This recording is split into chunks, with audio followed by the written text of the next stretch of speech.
जलियांवाला बाग मैसेकेयर। जलियांवाला बाग हत्याकांड क्या था, इसके बारे में आज हम के वीडियो में हम जानेंगे। तो सबसे पहले हमें ये पता होना चाहिए ये मैसेकेयर, ये हत्याकांड कब हुआ था, ये कत्लेआम कब हुआ था।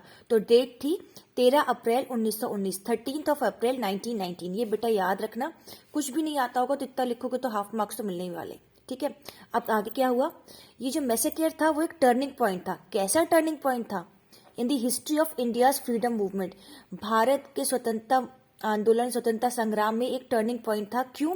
क्योंकि इसकी वजह से ही भारतीयों को समझ में आया ब्रिटिश सरकार की गंदी नीति के बारे में। अब बाकी तो छुपा छुपा चल रहा था कि अंग्रेज बुरे, पर पूरी दुनिया को, पूरी इंडिया को उस दिन पता चला कि ब्रिटिशर्स का बिहेवियर इंडिया के लिए कितना कितना गंदा था। जलियांवाला बाग की कहानी सुनिए तो शुरू करते हैं। Jallianwala Bagh is a bagh situated in Amritsar, Punjab. Jallianwala Bagh जो था वो अमृतसर, पंजाब में था। ठीक है, people were gathered to celebrate Baisakhi. उस दिन बैसाखी का दिन था, तो लोग वहां बैसाखी के मेले में आए हुए थे। वहां पे बैसाखी का मेला भी लगता था। कुछ लोग, some were there to protest against Rowlatt act.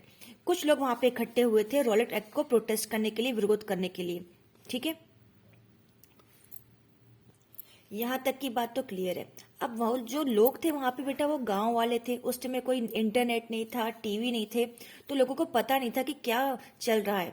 उस समय एक्चुअल में वहां पे ब्रिटिश गवर्नमेंट ने मार्शल लॉ इम्पोज कर रखा था। मार्शल लॉ के अकॉर्डिंग लोगों को इकट्ठा नहीं होना होता है। मार्शल लॉ एक तरीके का कर्फ्यू समझ लो, मतलब कि लोगों को अपने घर में ही रहना है, इकट्ठे होकर बात नहीं करनी, एक्सेट्रा एक्सेट्रा।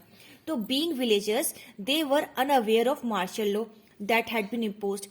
गांव, क्योंकि वो गांव वाले थे तो उनको नहीं पता था कि मार्शल लॉ क्या होता है, जो कि लगा हुआ था। और जब जनरल डायर को पता लगा कि हाँ यहाँ पे इतने सारे लोग इकट्ठे हैं, तो क्या हुआ देखो। General Dyer entered the area. General Dyer ने बाग में प्रवेश किया। अब उस बाग में से बाहर निकलने के जितने भी रास्ते थे, एग्जिट पॉइंट थे, उनको ब्लॉक कर दिया गया, बंद कर दिया गया। And open fire on the crowd. और भीड़ पे अंधाधुंध गोलियां बरसाने का आदेश दे दिया गया। 100 of people were killed and 1000 were injured। सैकड़ों लोग मारे गए और हजारों लोग बुरी तरीके से घायल हो गए। ये था जलियांवाला बाग मैसेकेयर, हत्याकांड। अब उसके बाद डायर ने बाद में क्या कहा, सुनिए ध्यान से। Later Dyer remark that it was all to produce terror among Indians.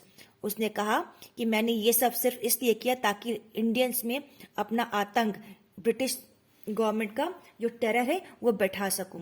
क्यों? क्योंकि फायरिंग करने से पहले उसने कोई चेतावनी नहीं दी थी भीड़ को। उसने बिना देखे फटाक से अंधाधुंध फायरिंग का आदेश दे दिया था। तो इसीलिए दिया था कि लोगों में टेरर बैठा सकूं ब्रिटिश गवर्नमेंट का। तो this is all about Jallianwala Bagh मैसेकेयर।